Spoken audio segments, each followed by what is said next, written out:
and Merry Christmas to you. I pray that the joy which Christmas brings to us will fill your home this day and always in the name of Jesus Christ. Shall bow our hearts as we pray.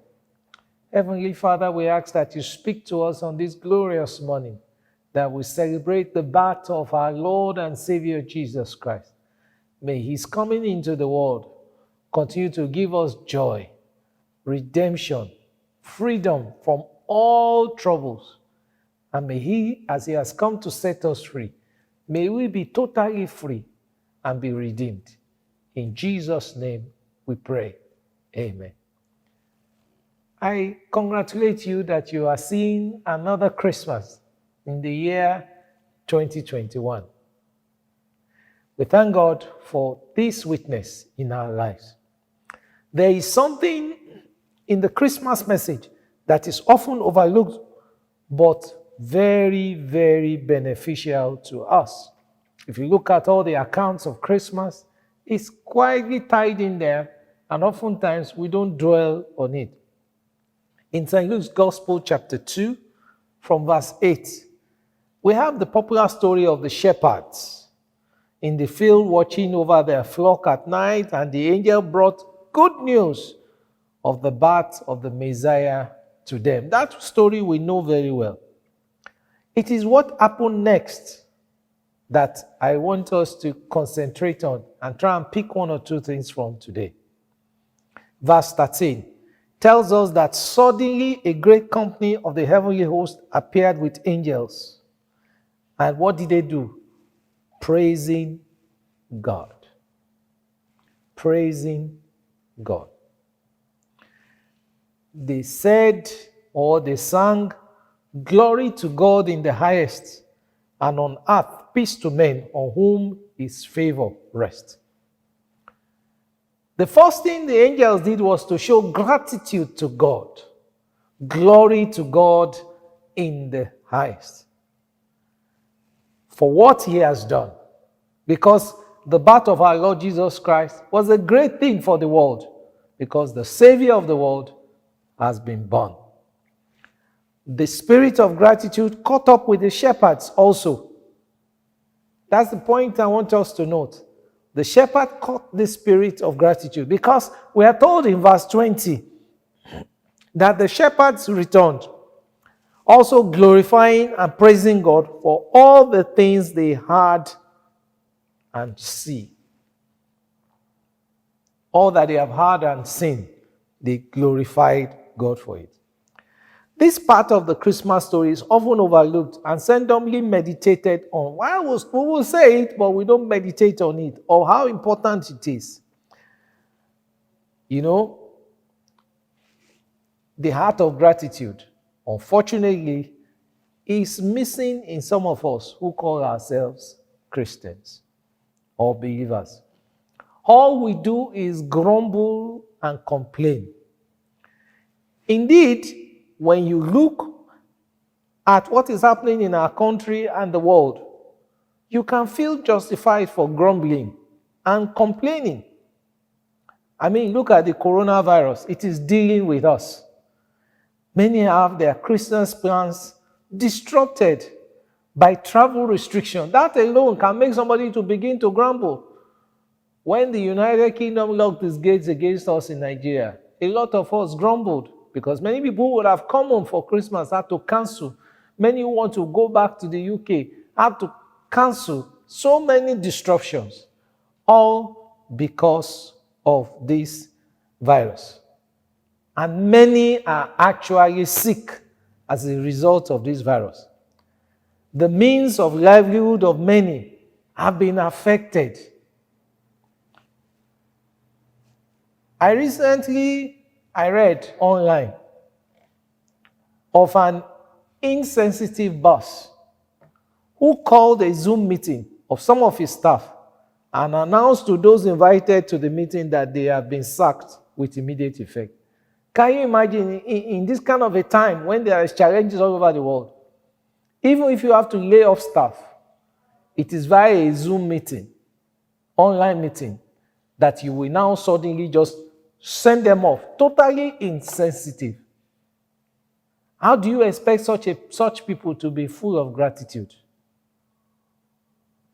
But despite all the challenges we face in this world, one thing that is certain for us who call ourselves Christian is that the Word of God is our guide. We have to follow what it says. And Scripture tells us in 2 Corinthians 5:7 that we walk by faith, not by sight. We walk by faith, not by sight. It is not what happens around us that guides our decision. It is what the Word of God says. There is a popular saying, we are not moved by what we see or what we've heard. We are only moved by the Word of God. Because if we are to be moved by what we see or what we've heard, we would have shrunk away. But the Word of God encourages us to be bold, to continue to press on, even in the midst of challenges. It assures us that we are already overcomers. Those are the things that give us the courage, the hope which we have. The Word of God. And talking about the Word of God, let me share some with you just to remind you and to refresh you this morning. Let's listen to some of it. Colossians chapter 3, verse 15. It says, let the peace that comes from Christ rule in your heart.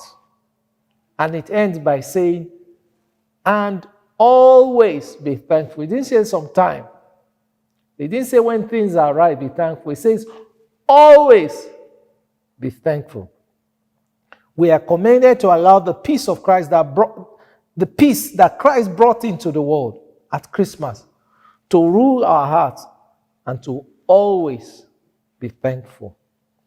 If you go to Ephesians 5:20, it says, and give thanks for everything to God the Father in the name of our Lord Jesus Christ.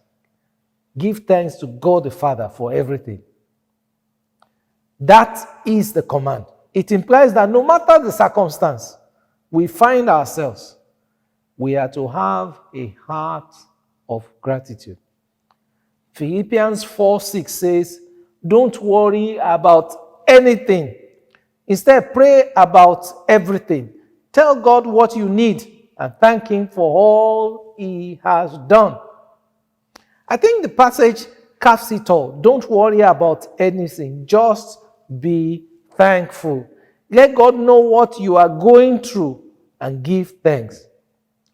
Psalm 100 is a psalm where we are given a set of procedures for approaching the throne of grace, the throne of God.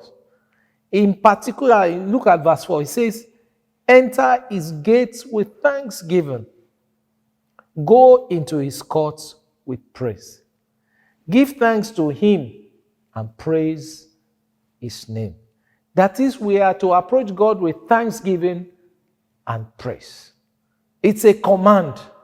It is not if we feel like or if we don't feel like. It is a command to go with thanksgiving and praise. That is to show a heart of gratitude. This Christmas morning, let me ask, what is your own situation? Do you have a reason to show gratitude to God?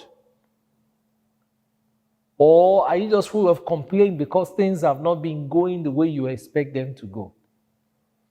Let me tell you one thing. All of us have at least one reason to show gratitude to God. And the reason is not far-fetched. You are alive today. It's enough reason for you to show gratitude to God.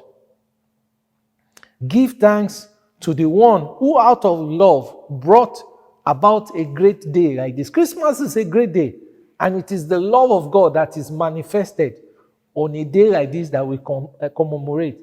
And that is why it is usually commemorated with a lot of fanfare, although in that process, many seems to have lost connection with the true meaning of Christmas.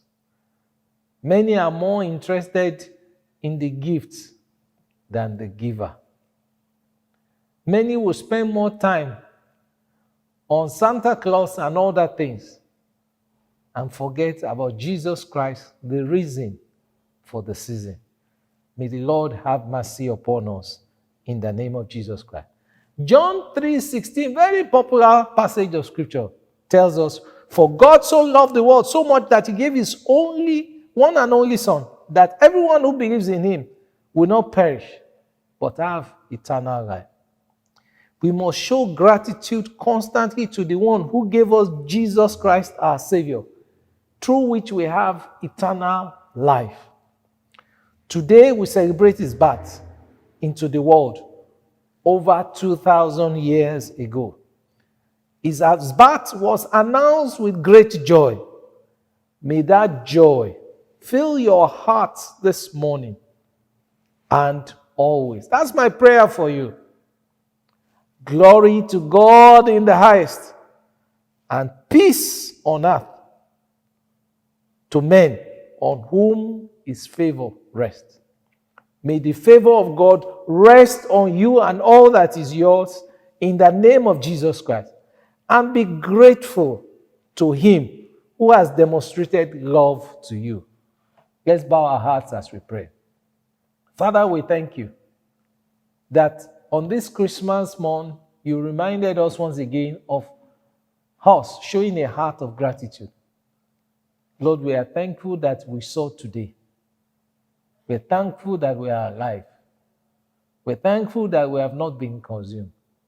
We thank you because you make a way where there is no way. We thank you for all your provisions for us. There are many reasons for us to give thanks. And so, Lord, we give thanks to you on this day and always. We will show our hearts of gratitude unto you because you are a faithful God. You are a loving God. You are the great provider and you never fail. We thank you, Lord God, that we know you. And by knowing you, we know your Son, our Savior, Jesus Christ, who came into the world, whom we are celebrating at this time because he came to save us. Father, his coming will not be in vain in our lives in the name of Jesus Christ. The transforming work which he did will be made manifested in our lives. Thank you, Jehovah God. In Jesus' name we pray. Amen. God bless you.